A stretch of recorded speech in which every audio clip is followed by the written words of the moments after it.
In the early 2000s, 4 teenagers from the same mosque got on a plane and headed to Saudi Arabia for the Hajj. They weren't on vacation, they were on a pilgrimage, the pilgrimage, Mecca, one of the 5 pillars of Islam.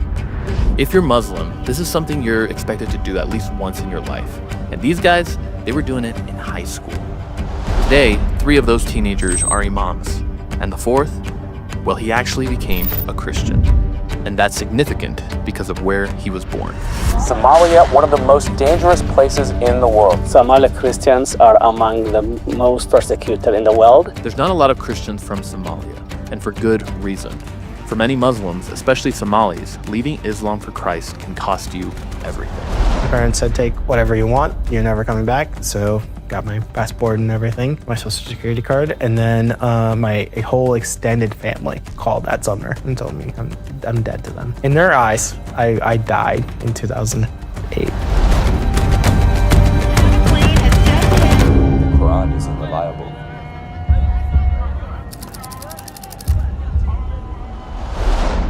To understand how Osman got to this place, you actually have to go back 3 decades, back to when things got dark in Somalia. I left when we were 5. And so the sad reality is Somalia's government imploded and it just crumbled. And in that vacuum, warlords came in. There's a really, really, really good movie depiction of what my childhood was look like, and that's Black Hawk Down.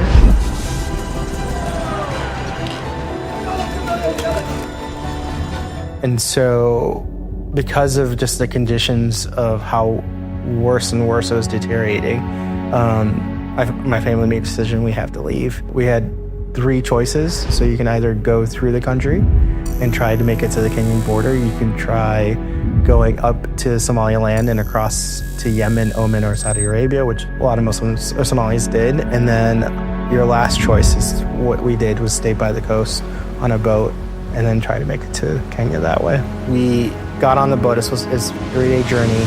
Second day, we hit choppy water, which caused the boat to flip over. My dad grabbed my mom, who grabbed my younger brother, and then my 2 older sisters grabbed me and my younger sister, and that left my twin brother out. And he sadly drowned and died that day. Yeah. What was your brother's name? Muhammad. He was older. Despite this huge loss, the family had to keep moving. First, they went to a refugee camp in Nairobi, then to a friend's home in Cairo, then to an aunt who lived in Paris. When the refugee status came through for the US, they eventually ended up in Minnesota, which was a pretty big adjustment. When we moved in, a blizzard had started. And what was funny is we didn't have a word for snow. So I kept telling my parents, like, white devils are falling from the sky. But the family settled into a pretty regular life. Dad went to work, the kids went to school, competed in sports, got part-time jobs. But also, twice a week, the siblings took Quran lessons, 11 a.m. to 4 p.m. every Saturday and Sunday, memorizing the Quran. You must have memorized a lot of the Quran. Yeah, all of it. You memorized all of the Quran? Mm-hmm. 2 hours and 36 minutes for my recitation. I made 2 mistakes, one at the beginning. And then I made 3 pages from the end, so I'd start over. Yeah, I got a free trip to Saudi Arabia out of it. And that brings us back to the Hajj, and the 4 guys from the same mosque embarking on their pilgrimage. Yeah, so I did my normal Hajj. I did walking around the Kaaba. So it was really, really eye-opening to see how big the faith that I was professing was. But my desire coming back was, I had a best friend who was a Christian who kept inviting me to a thing called youth group. And so I figured the best way that I can influence Islam was to go and reach them and proselytize to them. But it wasn't the easiest time for Muslims to proselytize in the U.S. Another plane has just hit. 50% of Americans believed Islam was more likely than other religions to encourage violence. Islamophobia. So I grew up in America when 9/11 happened. And so I saw the anger that a lot of my friends were experiencing. But in America, it was the, hostility towards Muslims started to rise. And so there was a lot of anger to like respond that that's not us. That's not what we believe. People will be like, well, if you don't agree with what they did, what do you believe? Kind of conversations are starting to happen. So I grew up in that era of it's okay for me to talk about my faith openly, and I'm not going to offend people because people are already offended and they're already asking. But there was a catch. Osman didn't tell his parents or his imam that he was planning to go to church, and that would be a really big deal later on. But for now, he starts going to youth group with his friend Adam. They do a service project, go on a scavenger hunt, and then he gets talked into going to this thing called See You at the Pole.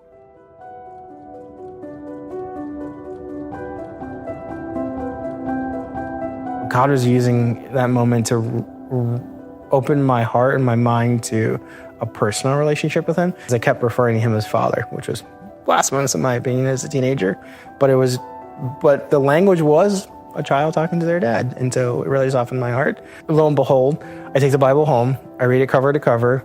I have a lot of questions. The first thing I do is take it to the mosque and ask my imam. I've never been struck in the face by my imam until that moment when I brought a Bible. And so I figured I can't get an honest response from my imam, so I'm going to do the best thing that I can do, and that is to take it to Adam's dad to ask him. I read this cover to cover. I've ripped out pages because I don't think they're accurate until I got to Jesus, and I have a lot of questions. Like, can we meet? So, yeah, that started a 3-year journey. And then once I started to look at Islam with a more criticism and as a neutral party rather than this is my cultural identity, there's a lot of flaws that start to come up. It ultimately started with me starting to attend church secretly. But what that did for me was it exposed me to worship, which is unique in Christianity, and then also preaching for the first time, where someone was explaining the connections between the Old and New Testament. So I just wanted to know, what is this? If I were to sum up Christianity in a simple statement, what is it? It is a love story of God desiring to redeem his people back to him. And so, what is that redemption story? And so my end conclusion is I want to follow Jesus.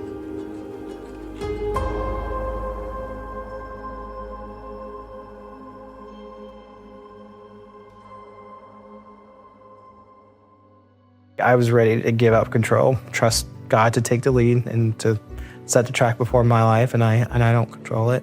And what was beautiful for me was I have a family of 10, and I thought I was losing all of them and I was going to be alone. But on my baptism, there were 400 people who came to see me be born again as a new child of Christ. And so the adoption into the family of Christ had a physical representation for me. And that was beautiful. What I thought was going to be a lonely moment in a Minnesota lake ended up being a beautiful moment. So, yeah. Yeah, so for me, I accepted I was going to be dead. It's apostate in Islam, comes with death sentence if you live in a Muslim majority country. So at that point, I already accepted if I die, it's worth it. So did you think they might literally kill you? Mm-hmm. You really did? Mm-hmm. Yeah. When people ask, like, that seems so radical. Why would a family kill their child? Like, that makes no sense. Let me give you context. The way that Islam teaches is that you have an angel on your right side and an angel on your left side, and the angel on the right side writes everything good you do, and then the one on the left does everything bad you do. If you notice Muslims praying during their prayer service, when they end it, they literally look to their right and their left and give each of the angels a blessing. These two books are put on a scale, and whatever one you've done more good or bad, that's where the scale goes. So to my parents, I've been alive for 18 years and I've been living righteous, and I've just made a decision to leave Islam. If I die in that moment, they have a better certainty that I will not be separated from Allah and in damnation, that all the good could be outweighed, versus if they let me keep living, I have opportunity to continue to sin and fall and literally go to hell. So to them, that is the most loving thing they can do, is stop me from going to hell and die so that I could have at least heaven for now. So, but a lot of people think is a radical belief system is actually what they consider to be the most loving thing to do, which is such a broken religion that a parent would kill their child thinking it's the most loving thing to do. Osman's parents didn't choose to kill him, but when they found out he had become a Christian, and when they saw he was serious about it, it did lead to a kind of death. My parents said, take whatever you want. You're never coming back. So got my passport and everything, my social security card, and then a whole extended family called that summer and told me I'm dead to them. In their eyes, I died in 2008. And so you lost everything, essentially. Yeah, 2 parents, 7 siblings, 50 relatives.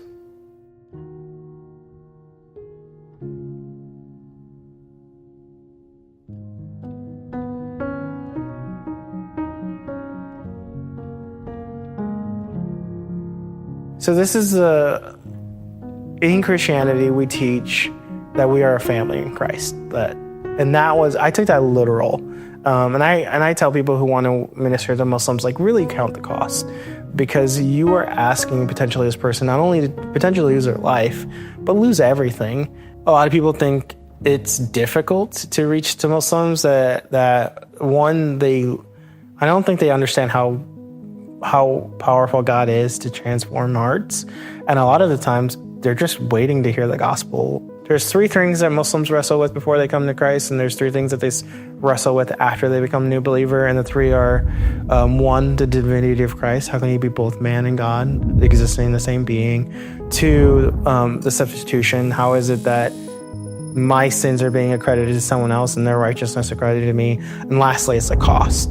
I will lose something in order to believe this doctrine. And so they can accept his divinity because there's proof of it in the Quran. They can accept his substitution. Of course, if he is God, then of course he can take sins away. But the cost will be like, okay, this is going to cost me too much, so they'll turn away. And then there's the aftermath of when they become a new believer, is the fear of, I was once going to heaven, now I'm going to hell. Then there's 2, I was part of a tribe, now I'm alone. And 3, the guilt of, I made a decision, now my family will be shamed by my community because of my choice. So I share my own personal story of, I thought I was losing 9 people, but I didn't realize I was gaining 400 and even more than that. And so when I broadened my scope of what my family of Christ looks like, that loss seems so minuscule. It doesn't mean it doesn't hurt, of course, but it gave me better clarity. I long for and to pray for my family to come to know Christ, and one day he may restore that. But if he doesn't, that doesn't mean he's not perfect and he's not loving.